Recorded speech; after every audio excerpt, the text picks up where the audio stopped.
إلا بالله العلي العظيم سبحان الله والحمد لله ولا إله إلا الله والله أكبر ولا حول ولا قوة إلا بالله العلي العظيم صلوا على نبي محمد.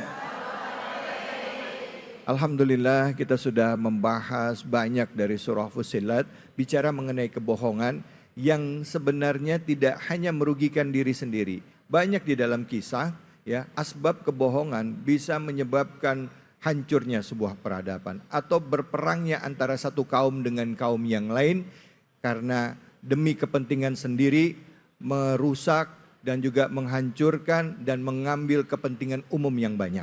Ini yang akan kita coba kaji lebih dalam dari surah Fussilat beserta dengan dampaknya. Untuk itu kepada guru kita Al-Makarom Al-Ustadz Randy Tanjung kami persilahkan. Baik, terima kasih. Assalamualaikum warahmatullahi wabarakatuh.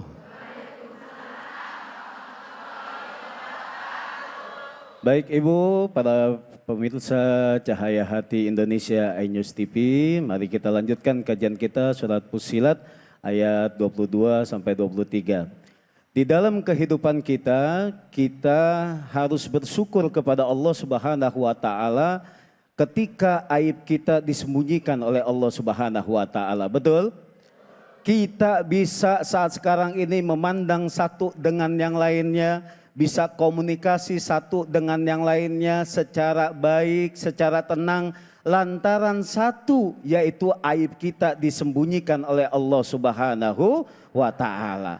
Yakinlah bahwa setiap apapun yang kita lakukan itu nanti dimintakan pertanggungjawaban jawaban di hadapan Allah Subhanahu wa taala. Maka nanti setiap kita apa yang kita lakukan yang akan nanti menjadi saksi itu bukan hanya mulut kita nanti akan dikunci, akan tetapi penglihatan kita, pendengaran kita, kulit kita, bahkan kaki kita nanti yang akan menjadi saksi di hadapan Allah Subhanahu wa taala. Maka haruslah kita di kehidupan kita sehari-hari harus menjaga akhlakul karimah kita sekaligus menjaga agar kita tidak menjadi orang-orang yang berdusta. Bu, akibat bohong itu sungguh sangat luar biasa. Betul gak? Rumah tangga yang tadinya adem ayem ternyata datanglah fitnah kebohongan. Walaupun itu bohongnya cuma sedikit menimbulkan bahaya di rumah tangganya. Betul? Maka berhati-hatilah. Maka kita seharusnya banyak sekali dampak yang akan ditimbulkan dari perilaku kebohongan dan hati-hatilah ketika kita menjadi orang munafik, menjadi orang yang berbuat kebohongan, apatah lagi menimbulkan bahaya untuk orang lain, menzolimi orang lain, nanti di pengadilan Allah Subhanahu wa taala akan dimintakan pertanggungjawabannya nanti di hadapan Allah Subhanahu wa taala. Naudzubillahi min. Ini yang sekarang ini kita lihat saudara-saudara kita kena musibah, betul? Pasti kata Allah di setiap musibah itu pasti ada keserakahan dari tangan-tangan manusia. Pasti di setiap bencana itu ada tangan-tangan dari manusia yang menyebabkan itu semua terjadi, betul enggak? Zoharal fasadu fil barri wal bahri bima kasabat aydin nas. Telah tampak kerusakan baik di darat maupun di lautan akibat ulah tangan-tangan manusia. Bahkan yang lebih memalukannya lagi ketika datang musibah, ketika datang bencana ada yang mau mengambil keuntungan di sana. Ada enggak Bu? Lagi musibah datang. Ada enggak yang ngambil keuntungan di sana? Ada. Terutama popularitas. Kucuk-kucuk datang nanti videoin saya ya, nanti fotoin saya ya, saya mau gotong beras nih ya. Gitu. Ya. Ini bahaya seperti itu. Maka jadikan kehidupan kita sehari-hari, kita tanamkan kejujuran di dalam kehidupan kita. Anak-anak kita ajarkan, nak, dimanapun kamu berada, kalau telah dilandasi dengan keimanan kepada Allah Subhanahu wa Ta'ala, akhlakul karimah, sekaligus kamu menjaga diri kamu dari sifat dusta, jujur kamu, nak, dimanapun anak-anak kita nanti ketika kita bekali iman kepada Allah, kita bekali ibadah, kita bekali akhlakul karimah dan juga sifat yang jujur, kemanapun dia berada pasti insya Allah bisa sukses. Alhamdulillah. Ini jangan sampai malah orang tuanya yang ngajarin, jangan sampai emaknya yang malah ngajarin. Rumah tangga kita terkadang suka bohong kepada anak-anak kita. Anak kita masih kecil udah diajarin bohong. Ada nggak yang kayak begitu? Ibu-ibu khusus saya. Bu, ngaku nggak ngajarin bohong sama anaknya? Nah, nanti kalau ada yang datang bawa buku kecil, bilang mama nggak ada ya.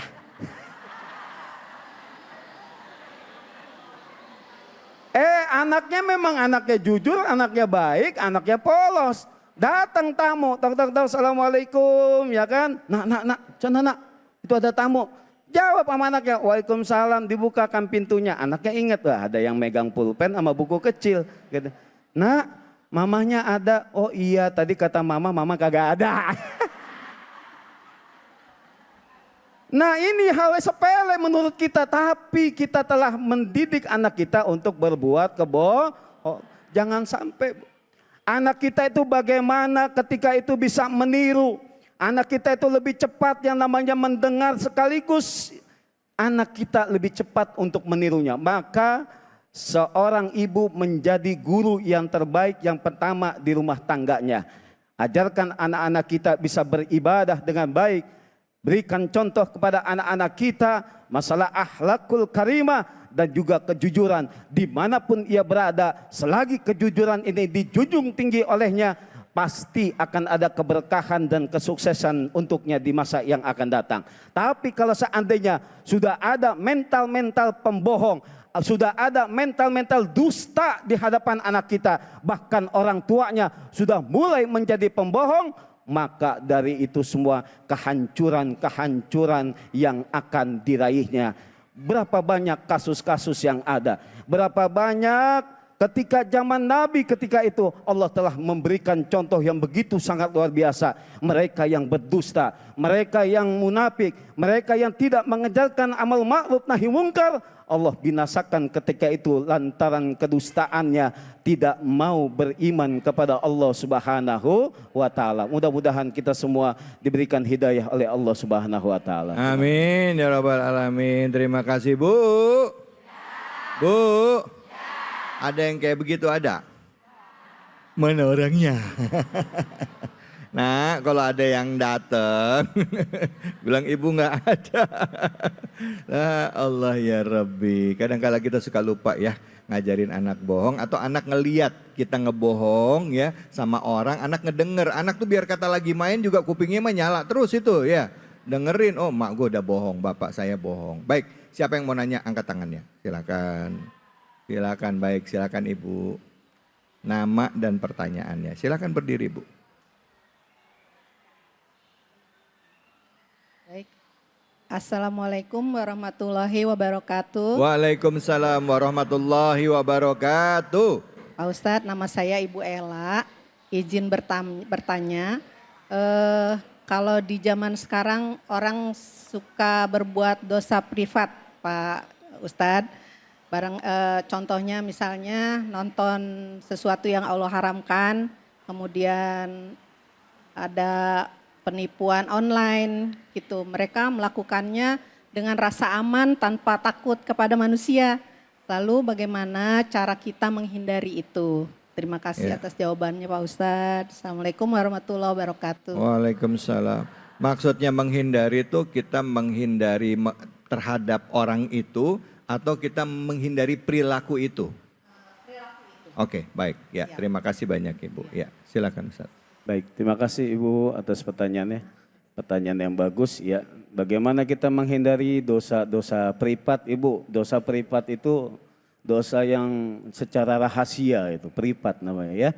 Tersembunyi, kayak dia di kesendirian ya. Dia bisa mengatur sebuah judi online, penipuan online dan lain sebagainya, merugikan orang lain. Kemudian ketika kesendiriannya juga dia berperilaku yang tidak baik, seperti nonton video yang tidak edukatif dan lain sebagainya ya, berbau pornografi dan porno aksi dan lain sebagainya. Itu bagaimana cara menghindarinya ya. Jadi seperti itu. Jadi Ibu, yang pertama yang harus kita yakini adalah setiap diri kita ini sudah ada yang mengawasinya. Allah menyiapkan malaikat di kanan kiri kita. Kalau kita sudah mengetahui bahwa Allah mengawasi kita, maka inilah bagian dari keimanan kita kepada Allah. Kita yakin beriman kepada Allah, di setiap apapun langkah kita, gerak-gerik kita, di situ Allah mengawasi kita. Dan kita mau tahu nih kadar keimanan kita kepada Allah seperti apa, diujinya ketika lagi sendiri kita. Maka di situ ada ucapan Bang Napi nih. Ada ucapan Bang Napi, masih ingat? Apa tuh? Perilaku kejahatan bukan terjadi karena ada niat pelakunya, tapi ada kesempatan. Waspadalah. Nah, Waspadalah. Ibu ingetnya waspadalnya. Ya. Jadi artinya ketika kita walaupun di kesendirian, kalau kita betul-betul menjaga iman kita kepada Allah Subhanahu wa taala, maka perilaku-perilaku apapun keburukan itu tidak bisa kita lakukan karena iman kita itu tadi. Yang kedua, orang-orang yang menyangka bahwa dia nipu online, ya kan, dia menipu orang lain secara sendiri, dia meyakini bahwa gua nih nggak bakal dihukum nantinya, nggak bakal kena kasus, tapi nanti di pengadilan Allah Subhanahu wa taala, orang yang menzolimi orang lain ketika di dunia, walaupun di dunianya ia mungkin terbebas dari itu semua, nanti di akhirat dia tidak akan bisa luput dari pengadilan Allah Subhanahu wa taala. Maka kita meyakini, menyadari bahwasanya Allah melihat kita, Allah pun mengawasi kita, kuncinya seperti itu. Dan dimanapun kita berada, kita harus meyakini bahwa Allah melihat kita, ya, seperti itu. Baik, alhamdulillah. Terima kasih banyak Ustadz. Bu,